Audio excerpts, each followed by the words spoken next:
Welcome everyone to the Strider series where we dig into issues around economic statecraft, strategic competition, and the role that companies are playing in today's global strategic battle for science and technology. I'm joined today by Matt Pottinger. Matt is a senior fellow at the Hoover Institute at Stanford University. You're also previously served as Deputy National Security Advisor at the White House. That's right. Thanks so much for being here. Yeah, it's great to be with you. So economic statecraft is a theme I think you've followed for much of your career. I want to actually start back, Matt, before the White House, before the work you did on the National Security Council, and just walk us through how you got to where you are at the White House, or where you were, and Right. and some of your experiences working at the Wall Street Journal, particularly in China. Yeah. So I had a very odd career path, an eclectic career or set of careers. I'd been a journalist for the better part of a decade, covering China in Beijing and Hong Kong, Shanghai, and writing for Reuters news agency and then for the Wall Street Journal. I had studied Chinese starting in high school. It was very unusual in the 1980s. I'd actually intended to do a summer exchange program in China while I was in high school, and that was the summer of 1989. And so shortly before we were supposed to depart, martial law was declared, and then the Tiananmen massacre occurred. So they canceled our trip. But I made it back there a few years later when I was a college student, as an exchange student, and then back there again as a reporter. So that's informed a lot of the work that you did at the White House in developing U.S. policy towards China. I think a pretty important shift in that relationship during your time in the White House. Walk us back a little bit into your time in China, living there as a journalist, and if you can, talk through some of the lessons you learned then, or insights that helped to inform some of the work you were doing. Sure.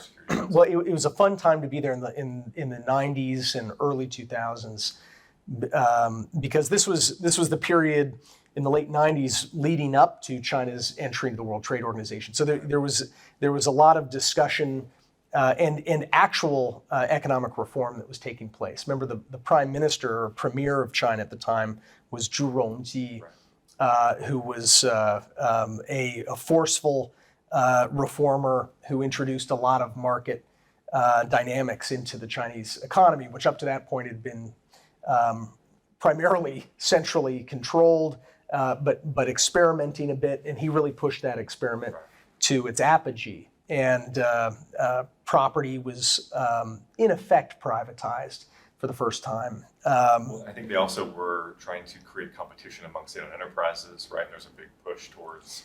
That's right. He was really helping the private sector advance, and that's been much of the story of the reform and opening era in China is either the state advances or private sector advances. And back then it was Minjin Guotui, which is private enterprise was making a resurgence, and that led to significant employment. It led to better employment, rising incomes. Most of China's innovation to this day, to the extent that there is innovation that's not based on theft, because that's really a big part of their strategy. But to the extent that there's organic innovation, it's almost all private sector. It's not the state sector. But we've now seen that wheel turn back toward state control. The Communist Party is very, very jealous of its power, and right now is asserting the party's power in every element of economic, social, cultural, and private life. Well, you hit that note in terms of the juxtaposition, the change that's occurred in actually a relatively short period of time, right? From Zhu Rongji to where we are today. I think just in the last couple of months, you saw what happened with Jack Ma, yeah. Right? You're seeing what's happening right now with online tutoring companies and Didi, right? The Uber certainly in the mainland.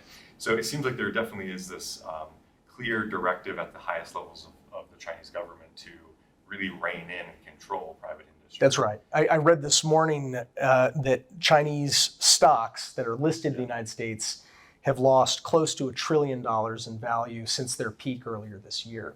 It is the price that must be paid for the party to reassert control at every level of every industry, irrespective of whether it is nominally private or state-owned, whether it's civilian or military. Xi Jinping is erasing those delineators.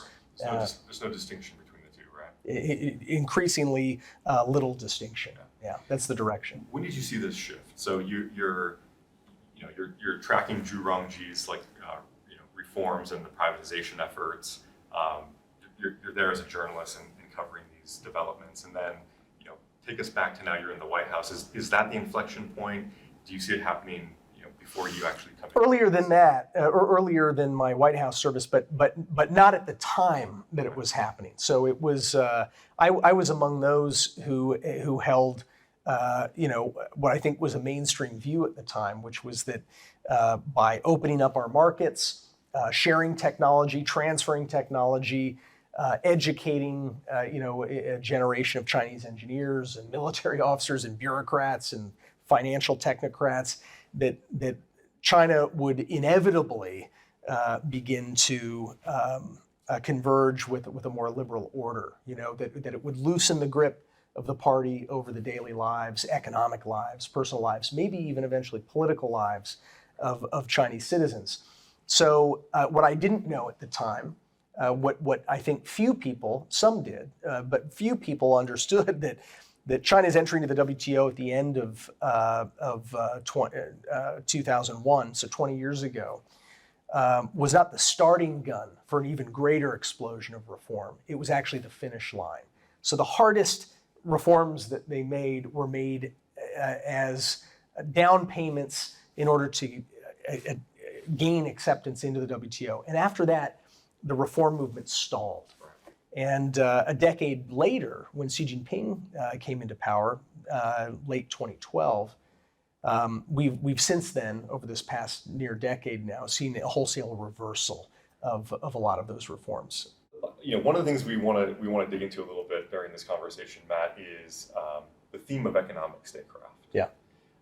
I think most people think of it within these terms of economic sanctions, using those types of tools to coerce or reorient other nation states from bad behaviors, right? Iran is a good example of that. In many cases, though, particularly when we're talking about China or even Russia, economic statecraft takes on a different kind of meaning, right? It's the use of commercial actors, companies, to achieve national strategic objectives. You're now, you left the White House, you're working in industry. Walk us through a little bit how you see what's been going on these last 5-6 years in earnest play out in the commercial domain as China and other nations look to acquire technologies and know-how to advance their own industries. Yeah. So, economic statecraft is the right word for it. It's the right term. And that, if you go back to George Kennan was, the architect of our containment strategy against the Soviet Union, beginning in the late 1940s. And he wrote a memo, less famous than his really famous long telegram, but an important one that was a classified memo at the time that talked about how important it was for the United States to get accustomed to waging political warfare. And by political warfare, he defined it as all of the elements of power available to the state short of military force. Right. And economic statecraft is under that broader umbrella that he was talking about of political warfare. And what he was trying to attune U.S. policymakers to was the idea that the Soviet Union doesn't believe that there's a real difference between war and peace, and that you have to almost shed this almost quaint idea that there's a critical distinction between the two, because Leninist systems don't make that kind of a distinction. No power, right? It's in the all projection of it's power. all about coercive power Yeah. and how to use power to acquire more power and to sustain the party, the Communist Party in its perch, and so economic statecraft is something that China does even better, quite a lot better than the Soviets ever did. And the Soviets were masters of political warfare. But what the Chinese Communist Party figured out was that they could camouflage their ambitions, persuade the West that in their heart they hoped to someday liberalize, when that was never a goal or intention of even the most liberal-minded paramount leaders like Deng Xiaoping himself. In the memoirs of the deposed General Secretary of the Communist Party, Zhao Ziyang, he recounted in his secret memoir that got leaked leaked out around the time of his death, that Deng said, "Our system shall never have even a trace of parliamentary democracy. Not even a trace of it is acceptable." But they wanted to hide that objective to fully avoid any kind of liberalization in order to draw the West into greater engagement economically, and to use the economic fruits of that engagement to grow the comprehensive power of the Chinese state, and for a while to surf the legitimacy that served as a substitute for real legitimacy, because it's not an elected government. But people were willing to let the Communist Party stay in power as long as it looked as though livelihoods were improving dramatically and so forth. So we're now at a point where that equation has already played out, and the party is no longer putting economic growth or even the economic well-being of its enterprises and people and workers ahead of political power. So you brought up something interesting, which is this evolution of their strategy, which was, I mean, to their credit, it's been masterfully executed and wildly successful. We're now at a stage where you're hearing a lot around the term decoupling. Yeah. Right. You published this op-ed in the Wall Street Journal a couple months ago about the role of industry, particularly American industry, in this new era of strategic competition. And you talk a little bit about decoupling there. I think most people think of it as an American notion of reorienting supply chains, getting them out of China, and better enabling us to compete in this new era, new phase. The argument you make, which one of the things I do love about the piece, is that you actually use the words of China's leaders, right, and their own perspectives of decoupling and how that fits into their own strategy. Walk us through that a little bit. I mean, we're looking at things like the semiconductor industry, right? And Liu He is now trying to develop a grand strategy for having a indigenous semiconductor industry in China. Same thing can be said for aviation. The Beidou project, right, in developing China's own GPS network. So walk us through a little bit where this notion of decoupling comes from, and China's views of that and how it's impacting U.S. industry. Sure. Yeah. So this idea of decoupling is actually the essence of Xi Jinping's economic strategy. It's just that he doesn't call it decoupling. And the decoupling that he's been pursuing now for some years, but which we now, if you read the speeches that he delivered last year, he had 2 key speeches last year on this subject. And then in March of this year, the 14th 5-year plan of the Communist Party lays out in black and white what the economic strategy is. Some of the terminology is a bit opaque, but if you kind of scratch through that a little bit, you start to see, yeah, this is actually decoupling on China's terms. That's the approach that they're taking. So the economic strategy of the Communist Party today is what they call dual circulation. And what that means is they want to prioritize so-called internal circulation, their internal economy, production, manufacturing, consumption, over the idea of a an economy that is reliant on external markets.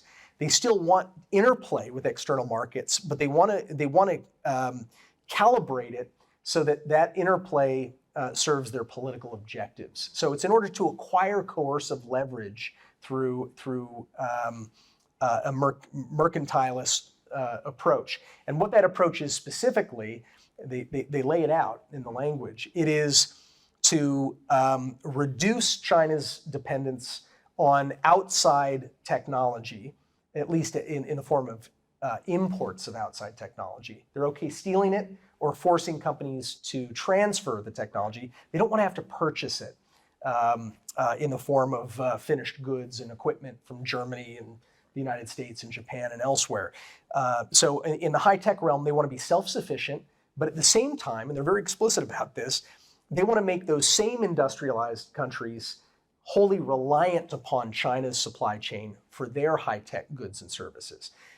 So that's the first leg of this thing. The second leg is China's willing to remain a major market for raw materials, fungible commodities, and Xi Jinping calls it China's gravitational field.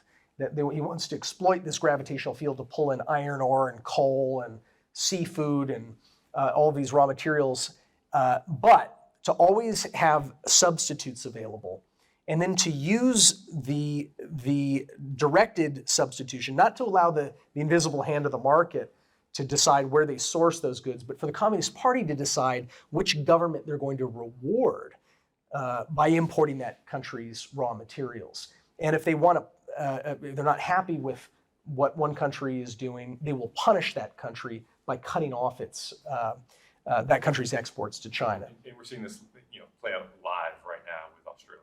Australia is the best example, but it's not the only one. But what are some other examples? Well, Mongolia, South Korea, Sweden, Norway, Canada right now is seeing its economy punished for political reasons, not for economic reasons.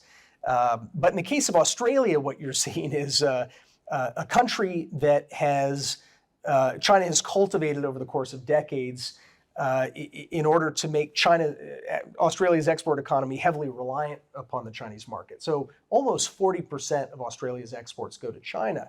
So the Chinese government last year became annoyed that Australia had the temerity to call for an investigation of the origins of COVID, right? We've got millions of our fellow human beings have died since this pandemic began raging last year. It would be irresponsible not to try to investigate where this virus came from.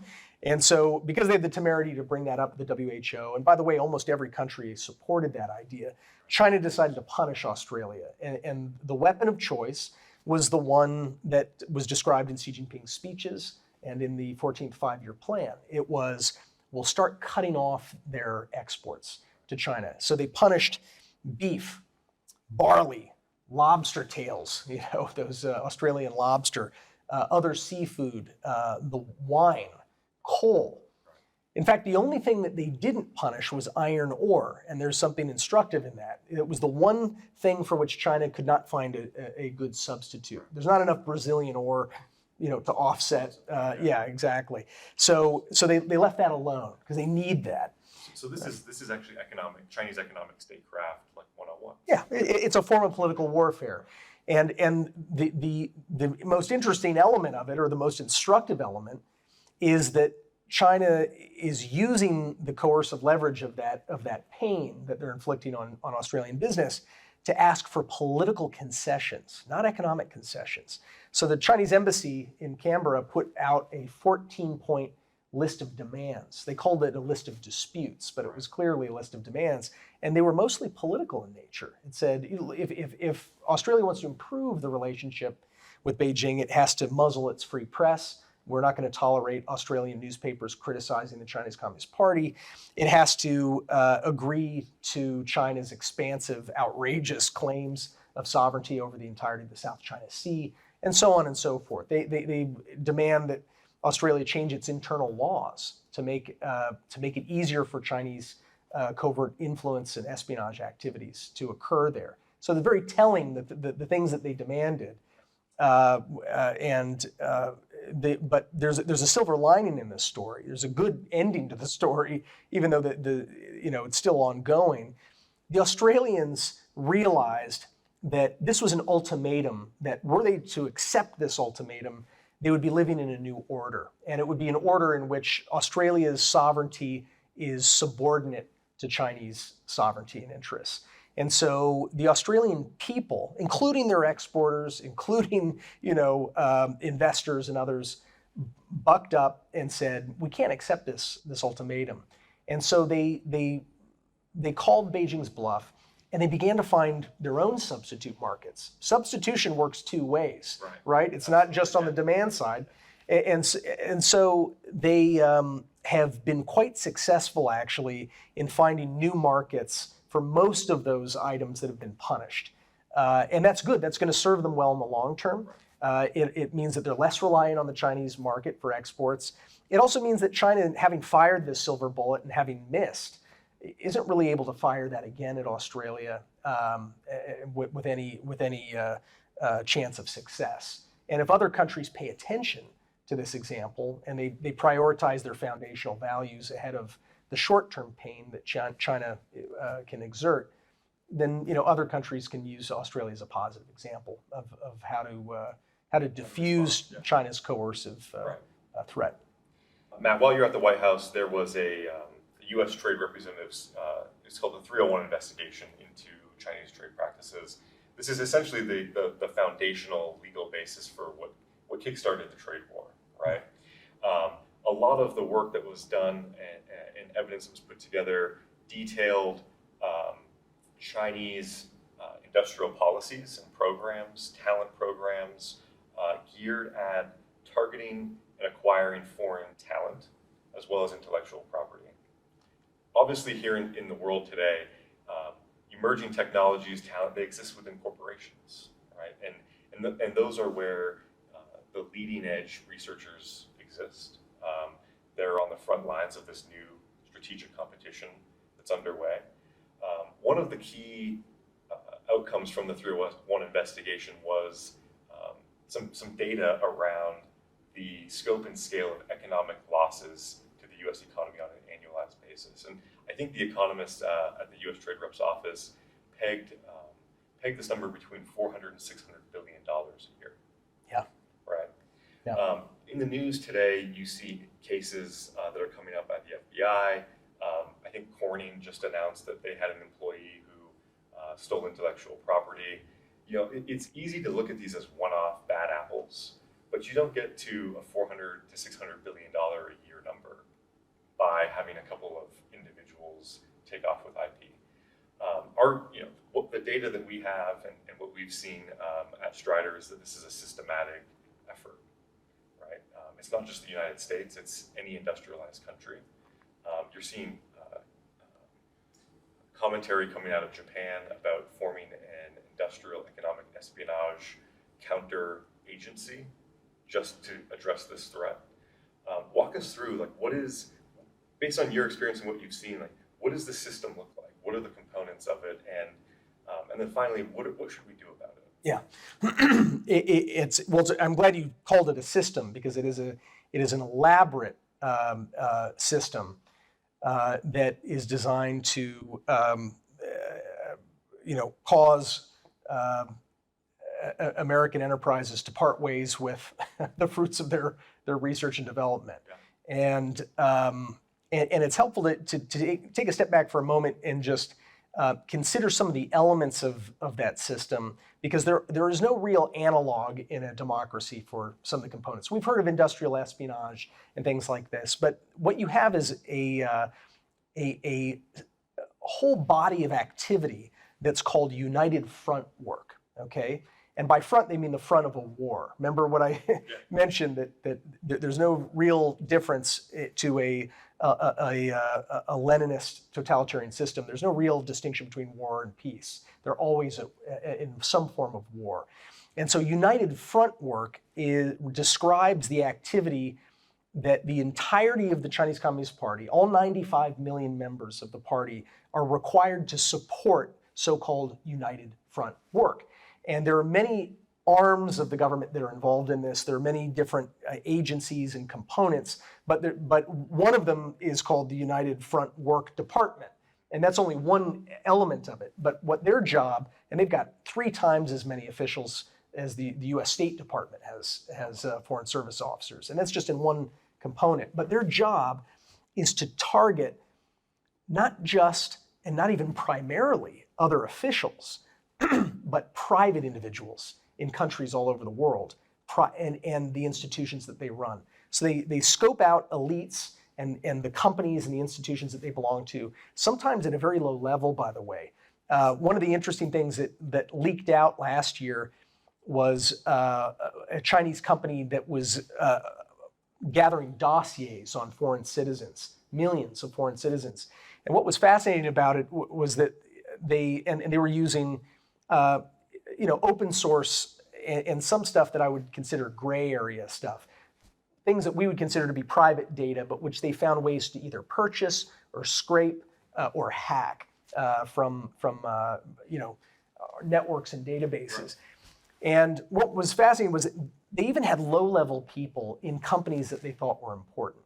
And so they were gathering dossiers on relatively junior people, or if they saw a startup company that they thought one day may produce relevant technology that would help China's military modernization or its industrial policies, they would target the founders of that company when it was still tiny, embryonic, and in its infancy. And we saw it because they had the dossiers on all these guys. It was usually a lot of technology and a lot of military affiliated things. And so United Front Work then works, having identified private individuals and the institutions they run and the technologies they might develop, they then get to work trying to influence those people. And the influence usually starts with attempts to flatter,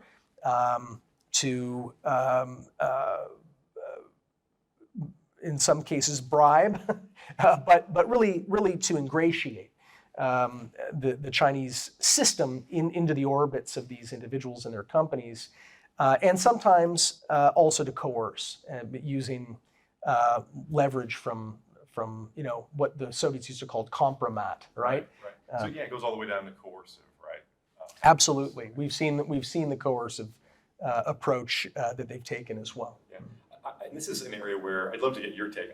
Matt, do you think, you talked about this apparatus and the scope and scale of the activity. Do you think that there's a growing awareness now within industry that understands that there is actually an activity in China that's targeting them, that's developing dossiers on scientists and executives around the world?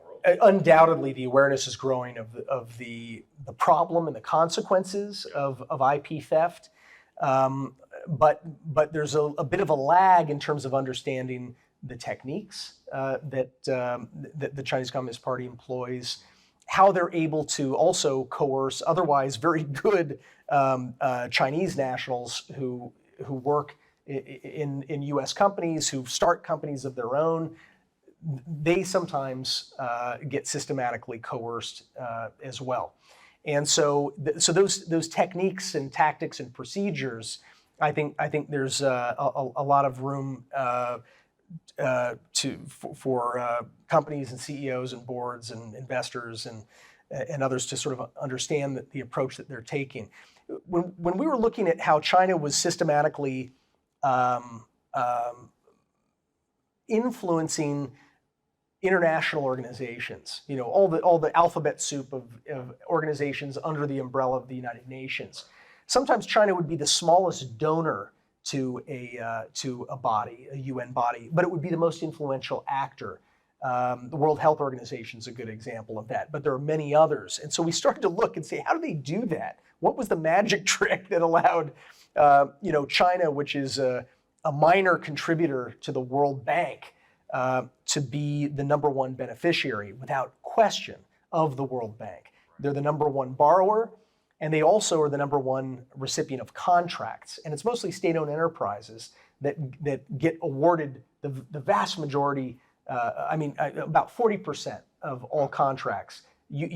From the World Bank. From the World Bank. U.S. companies get about 0.4% of the contracts, even though the United States is the top shareholder in the World Bank, and we always have an American who runs as the director of that institution. So what's the magic trick? What we found is that they systematically target key positions within those groups. So it's not always going for the top position. It's going for the head or deputy head of human resources, the head or deputy head of the general counsel's office. They want to be right there where the legal node is. They know that everything touches the general counsel's office in any company. In fact, usually the most sensitive things go to the general counsel's office. So that's a great place to be. It's like being, in the control tower. Third, they target the IT department of these institutions. And so the Food and Agriculture Organization, for example, in Rome, when a Chinese official was elected for a lead role there, the first thing he did was have the IT department completely flip the IT to bring Huawei in, and to rework the IT. And so it's not only always about the scientist who's doing, the high-speed work on some new capability or technology. It's also targeting these other aspects of a corporation. They've diagrammed these things very well.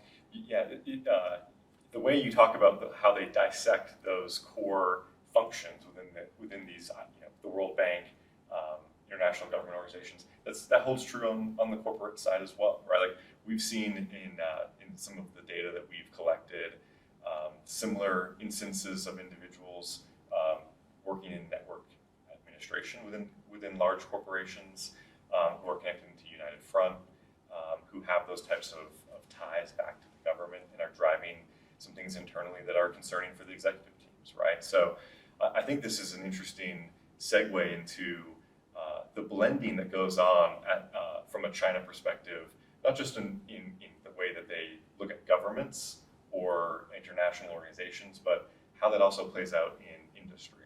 Yeah. It seems to be a very similar set of tactics and a similar set of objectives. Yeah, if someone who has a nominally low-level position can be very, very valuable. We know of a case of a big venture capital firm who had someone who was serving in the mailroom who was making copies of all of the proposals that startup companies were sending to this venture capital firm to make their pitches to raise capital, and that those were being scanned and sent back to someone who's wasn't supposed to be seeing that kind of material. At that point, you're very vulnerable at the beginning of at the startup phase of any business. It's extremely vulnerable. You don't yet have the resources for top-notch cybersecurity or for compliance and legal heft and the rest. So that's a point where the United Front and China's spy agencies and others are looking at those early stage companies as particularly useful to them.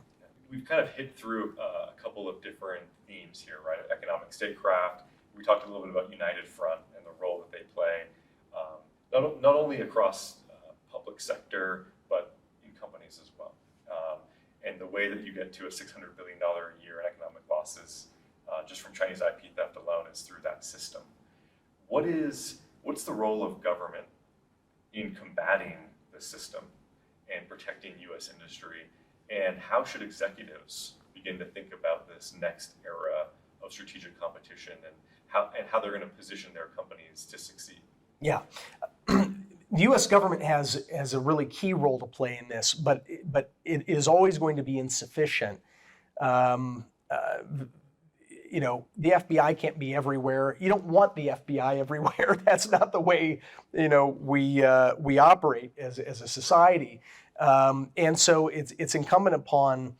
It's like when I was in the military. I remember a commander after an intelligence failure saying, the commander, not the intelligence officer, but the commander saying, actually, this is my responsibility. I'm the commanding officer. Intelligence is an inherent responsibility of command. So it's not something that you compartment away and say, go be a secret squirrel, go deal with it, tell me if there's a problem. It has to be an integral part of your approach. So the counterintelligence is an integral responsibility of a CEO and of the C-suite of any company. It does that company no good in the medium to long term. It certainly doesn't do U.S. national security any good if our companies are unable to guard the fruits of their R&D. It erodes our competitive. That's it. Well, what it will ultimately do is disincentivize innovation if we continue to hemorrhage at the rate that we are, at the rate that you just described, that was in the U.S. Trade Representative's report 4 years ago that went into great detail on this point. That's a public report that talked about the hundreds of billions of dollars a year in IP. It's remarkable. I mean, it's the Chinese. They play big. They don't play small ball. It seems like the days of a security team within a company, creating a physical security team and bringing in endpoint security and cybersecurity function together are over, right? It's now really about understanding your adversary, understanding who's targeting your organization, and then developing the capability to identify it, right? Monitor it, and then remediate it. Yeah. Get ahead of these things, right? I think there's just been, it seems like every other week there's a new headline of a company that was hit either through cybersecurity, right? Through their networks, or they had an insider incident that cost them hundreds of millions, if not billions of dollars. Sure. And so, the game is evolving rapidly, and the costs now are so high for some of these companies who they are still leaders from a technology perspective in their industries, but their competition is right on their heels, right? So the margin for error is quickly shrinking, and I think that's an important piece here for corporate security teams as they think about the evolution of their functions and how to actually start to get ahead and proactively defend their organizations against these threats rather than waiting until there's an incident. That's right. Otherwise, you'll see whole industries end up like our telecommunications equipment making industry ended up. I mean, think of the storied companies that don't even exist anymore. Nortel of Canada, Lucent Technology, which was Bell Labs. Right. Those are the guys who, discovered, the transistor and a lot of Nobel winning innovations. That company was put out of business, not because they were out innovated by Huawei or other Chinese state champions. It's the Chinese innovation was not on the technology. The Chinese innovation was to say, we're going to use all of the power of the state. We're going to marshal all of the subsidies that we can to allow these companies to drive others out of business.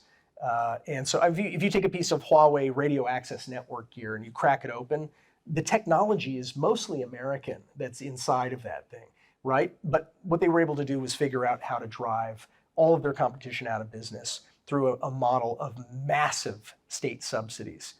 And companies have to be alert to all those dynamics.